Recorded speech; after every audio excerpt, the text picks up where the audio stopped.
ለነገሩ አንተ በደህና ጊዜ ተገላግለሃል፣ ወደ ውጭ ዓለም ወጥተሃል። አሁን እኛ ያለንበት ሀገር ላይ መንገዶች በጣም እየተቆፋፈሩ ነው እና በተቆፋፈሩ መንገዶች ላይ ደግሞ የሚረብሹ ድምጾች አሉ።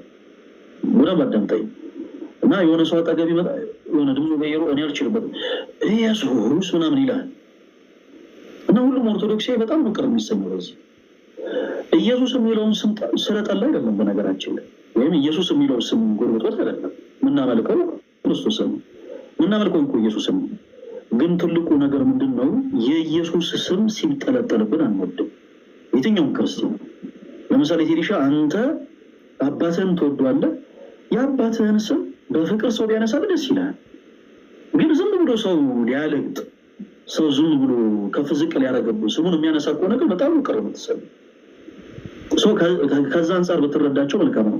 እኔ አሁን ውይይቱ ላይ አልነበርኩም ከምን አንፃር እንደተወራ አላውቅም። ኢቨን ቢኖር እንኳን ሞር እስልምና ላይ የሚሰሩ ወንድሞች የበለጠ ያውቁታል ከዛ ቤት የሚነሱ ሀሳቦች ምን ለማለት እንደተፈለጉና እንዲህ አይነቱን ሀሳብ ደግሞ ከነሱ ብንረዳው መልካም ነው። ለምሳሌ እኔ ፕሮቴስታንቲዝም ላይ እንዳልኩ አንዳንድ ጊዜ ባስ ውስጥ ሁሉ ሳይቀር የሆነ ቪዲዮ የሚቀርጹ ሰዎች አሉ። ቪዲዮ ይቀርጹና ምን ያደርጋሉ መሰለህ? በመጀመሪያ አንድ ነገር ቴዲሻ እንድትረዳ የሚፈልገው ወንጌል የምስራች ነው። የምስራቹ ደግሞ ጌታችን ኢየሱስ ማለት ሐዋርያት ወንጌልን ሲሰብኩ በፍቅር ዓለምን ሁሉ ዞረው ሰበኩ እንጂ አንድም ቦታ ሰዎችን አላበሸቁ ማለት ቴዲሻ አንተ ኢየሱስ የሚለውን ስም በፍቅር ሰዎችን እየሰበክለት በቃ አንተ እውነት ክርስቶስን እየሰበክ ነው። ኢየሱስ የሚለውን ስም ግን ሰዎችን ለማብሸቅ የምትጠቀመው ከሆነ ግን እመነኝ አገልግሎትን እዚህ ላይ ይቀበላል። እና አንዳንዶች ምን ያደርጋሉ መቼም የቲክታክ ፕላትፎርም አስቸጋሪ አይደለም። አንዳንዱ ላይክ ብቻ ይፈልጋል፣ አንዳንዱ እንደ ቪዲዮ ቫይራል እንዲወጣለት ይፈልጋል፣ አንዳንዱ ደግሞ በቃ ገሌ እንዲባልለት ይፈልጋል። አንድ ብሂል አለ ሰው ሲያጨበጭብልህ እግዚአብሔር ፊቱን ያዞርብሃል ይባላል። እና አንዳንዶች ምን ያደርጋሉ ስልካቸውን ይዘው ይገቡና ትራንስፖርት ቦታ ላይ በጣም ብዙ አይነት ሰው ነው ያለው እና ድምፁን ቀይሮ አንዳንድ ሰው ዛሬ ኢየሱስ እናንተ ሲል አንዳንድ ሰው በጣም ሊረብሹ ይችላል እና ፕሊዝ ዝም በል ሲል ልክ እንዴት ነው ራሳቸው የሚቆጥሩት ኢየሱስ ስንል ይኸው ሰደቡ፣ ኢየሱስ ስንል ይኸው ገፉ፣ ኢየሱስ ስንል ይኸው ዘለፉ ይሉ ሰዎች አሉ። በጣም የሚገርም በተመሳሳይ አሁን መገናኛ አደባባዮች ላይ ሜክሲኮ ኃይሌ ጋርም የተለያዩ አደባባዮች ላይ ደግሞ ይቆሙና ተመሳሳይ የሆኑ ሰዎች ኢየሱስ ምናምን ብለው ድምፃቸውን ቀየር አድርገው ሲያወሩ ሰው እየመረጡ በአንገቱ ላይ ማጠቢያ ያሰረ ሊሆን ይችላል ወይ ካል ሊሆን ይችላል ሆነ ድምፃቸውን ቀየር እያሉ ሲያወሩ ሰው ያ የሚወደው የጌታ የኢየሱስ ስም ሲጠለጠልበት ስለሚሆን ፕሊስ ዝም ብሎ ይላል።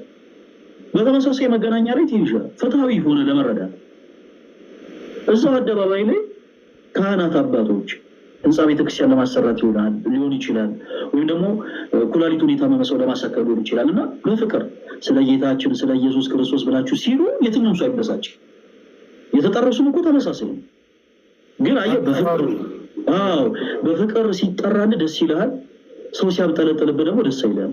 አንድ ጥቅስ ብቻ ላንሳና ይብቃኝ።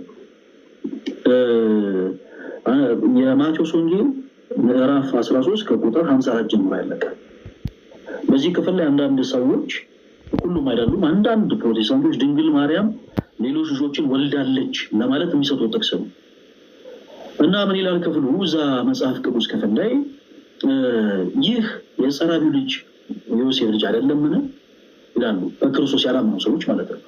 እናቱስ ማርያም ትባል የለምን? ወንድሞቹስ ያዕቆብ፣ ይሁዳ፣ ስምዖን፣ ይሁዳ አይደሉምን? እህቶቹስ ሁሉ በእኛ ዘንድ ያሉ አይደሉምን ብለው ይናገራሉ። እንዲህ አይነቱን ቃል ሰዎች ምን አድርገው ይወስዱታል ቴዲሻ? ልክ ድንግል ማርያም ሌሎች ልጆች እንዳሏት አድርገው ለመሳል ይሞክራሉ። ሌሎች ልጆች ይህንን ሀሳብ ያነሳውልህ በምክንያት ነው። በደንብ ተረዱ። ክፍሉ ሲጀመር ጌታችን ኢየሱስ ክርስቶስ ወደ ገዛ ሀገሩ መጣ። ከዛ በኋላ በምኩራብ አስተማረ። ሰው ሲያስተምር እነዛ በዛ ሀገር የነበሩ ሰዎች በክርስቶስ የማያምኑ ሰዎች ናቸው፣ ክፉ አይሁዶች ማለት ነው፣ ፈሪሳውያን። ምን አሉት ጌታ ኢየሱስን? ይህ የጸራቢው የዮሴፍ ልጅ አይደለምን? እናቱስ ማርያም ትባል የለምን? ወንድሞቹስ ያዕቆብ፣ ይሁዳ፣ ስምዖን፣ ይሁዳ አይደሉምን?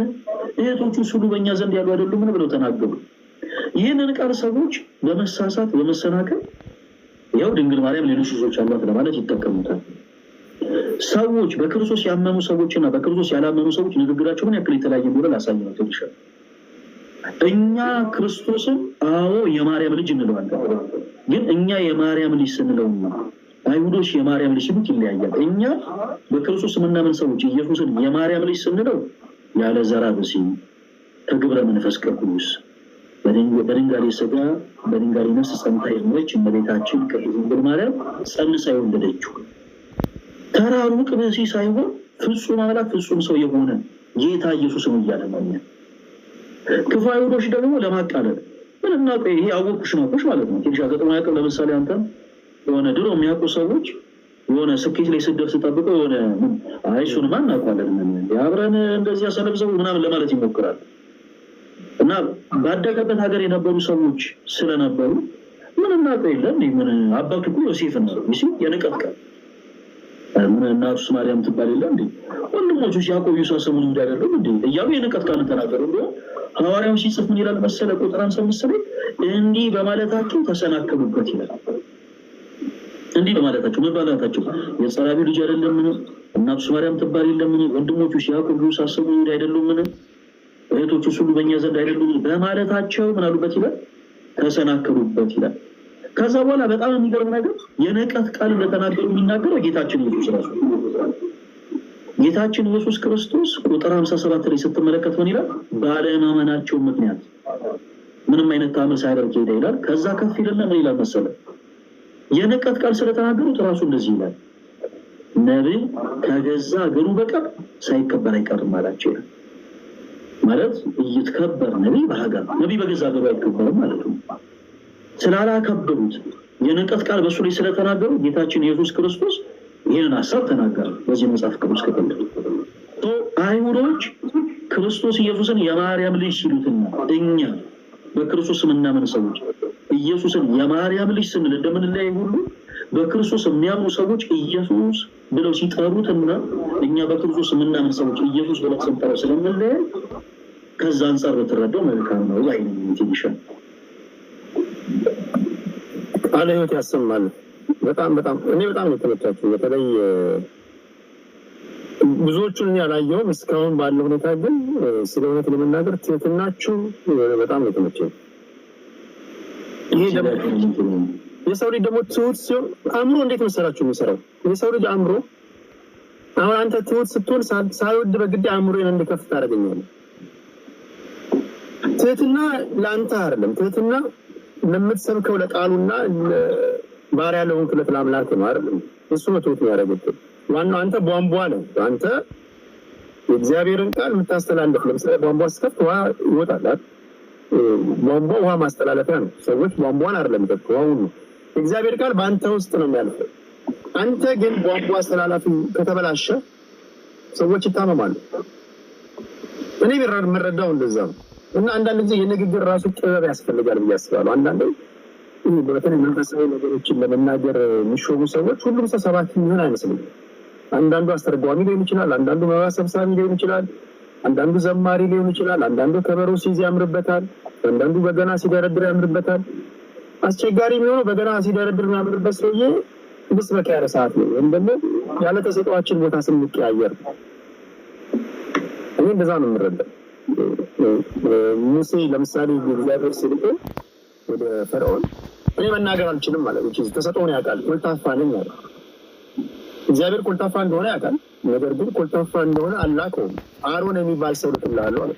አሮን ከሙሴ የተሻለ ተናጋሪ ነው ማለት ነው። እና ትህትናችሁ በጣም ነው እውነት ለመናገርና መጨረሻ ላይ እንደዚህ የተማማር የሚያስኩት ቀልድ አይደለም። መጨረሻ ላይ ግን ትክክለኛ አሁን እስካሁን ባለበት ሁኔታ ላይ እኛ ሃይማኖት የለኝም፣ ወደ ትክክለኛው ሃይማኖት ግን መጣል አንዴ እንደው ዘዴ ይሄ ጊዜያዊ ዓለም ነው። ስንሞት ዘላለማዊ ሞት አለ። ትክክለኛው ህይወት ከዚህ በኋላ የምንኖረው ነው። ወይ ወደ ዘላለማዊ ሞት ነው የምንሄደው፣ ወይ ወደ ዘላለማዊ ህይወት ነው የምንሄደው። ስለዚህ ይሄ ደግሞ ወደ ዘላለማዊ ህይወት ነው መሄድ የምፈልገው። ለዛ ትክክለኛው መንገድ የትኛው ነው በሚል ነው ቴዲንና የቴዲን ቤተሰቦች የመስበክ በዛ አያዝ እና አንዳንዶቻችሁ ለፉክክር ትመጣላችሁ ወይ እንትን ለማለት እንደዛ አይደለም። ኦርቶዶክሶች የገባቸውና በደረሱበት ልክ እያስተማሩ ነው ያሉት ዶክትሪናቸውን፣ አስተምሮታቸውን። ሌሎቻችሁም ስትመጡ እነሱ ጋር ለመወጋጋት አይደለም፣ ከነሱ ጋር ለመወጋጋት ሌላ ቦታ መሄድ ትችላላችሁ። ብዙ መድረኮች አሉ። እዚህ ግን እኔም ብለው የሚወጡና እዚህ እናንተን የሚያደምጡ ሰዎችን በተገኘችው አጋጣሚ ማስተማር አየሩን መጠቀም እኮ እንደዛ ነው ብዬ ማስበው። ጤና ይስጥልኝ መዝሙራችን፣ እንዴት ነህ? ሰላም፣ እንዴት ናችሁ? ይሰማል? አለው ይሰማል። እኔ ይሰማኛል። እግዚአብሔር ይመስገን። ሰላም ነኝ። እግዚአብሔር ይመስገን፣ ሁሉ ሰላም። ያዕቆብ እንዴት ነው? ታላቅ ወንድም በእድሜ ጠንበለን ታላቅ ወንድማችን ሰላም ብያለሁ። ያሬዶ እንዴት ነህ? ሰላም ብያለሁ። አሜን አሜን። እግዚአብሔር ይመስገን። እድሜ ሰላም ነው? ተጠፋፋል። ኧረ በጣም ጠፋን። እኔ እኮ ዲያቆን ስትለኝ እኔ ያሬዶ ብዬ ጠራሁ። አሁን ኦልሞስ ልትቀስስ ስለሆነ ወደ አንተ ተው ሳንገባ ቶሎ ቶሎ አንተ እያልኩ ልጥራ ብዬ ማለት ነው። አንቺ አይበሉኝ እንጂ እኔ ችግር የለውም።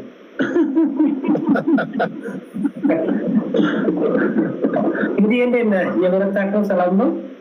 እየበረታው ነው። ትናንት ማታ አስተማራችሁኝን በተኛውበት ጋደም ባልኩበት ሜሞራይዝ እያደረግኩ ነው። እንቀጥላለን የማታውን አይነት ፕሮግራም።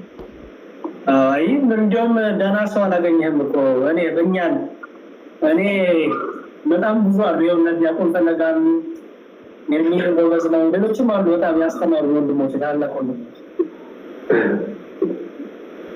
እና ደህና ሰው ደግሞ የኔ አስተማሪዎች ብታገኛቸው ጥሩ ነበረ። ራሱ ነው የገባሁት። የላቸውም አካውንት የላቸውም። ይኸው ዲያቆን ፈለጋ አንደኛው ናቸው እና እነ ዮሐድ እነ ዮብ እኔ የእነሱ ተማሪ ነኝ። ትናንት እነሱ ቅፍዟቸው ነው እንጂ ዋው አሪፍ መድረክ እናዘጋጃለን። ቁም ነገር ይሄ ዝም ብሎ መጫወቻው ምናምን ሳይሆን አየር ላይ ታውሎታላችሁ። የሚገዛ ለራሱ ለህይወቱ የሚያስብ ሰው ገዝቶ ይሄዳል። ምንም እኮ ጉልበት እኮ መሰለህ አያስፈልግም እኮ። እውነት ነው። በጣም እንደዛ ነው። አይ ጥሩ ኮንታክት አድርገዋል። አንተም ጥሩ እየመራህን ነበር እና በጣም አሪፍ ነበር። ትንሽ መሀል ላይ እንትን ተፈጠረ። በተለይ ክሮስ ቼኩን ነው በደንብ ሞክ የሚሆን ነበር። አንተ ክሮስ ቼኩን እኛ ፈልገነው ነበር። ቻሌንጅ መደረግ አለበት። አንድ ሰው የሚናገረው ነገር እውነቱ ውሸት ክሮስ ቼክ መደረግ አለበት። ምክንያቱም ጊዜ ቅድመኝ ፈጣችሁ ቁጭላችሁ ውሸት ነግራችሁ ቦታስ ቼክ መደረግ ነበረብን እና እሱ ቢደረግ ኖሮ አንደኛ ነገሮች ክሊር ይደረጋሉ። ሰውም ፋይናል የሆነ ነገር ስር ያለ ነገር ያገኛል። ኤኒዌይስ ግን ጥሩ ጊዜ ነበረ። ትንሽ ጭቅጭቅ ያልወድም ብዙ ጩኸት ጭቅጭቅ ምናምን ብዙ አልወድም እና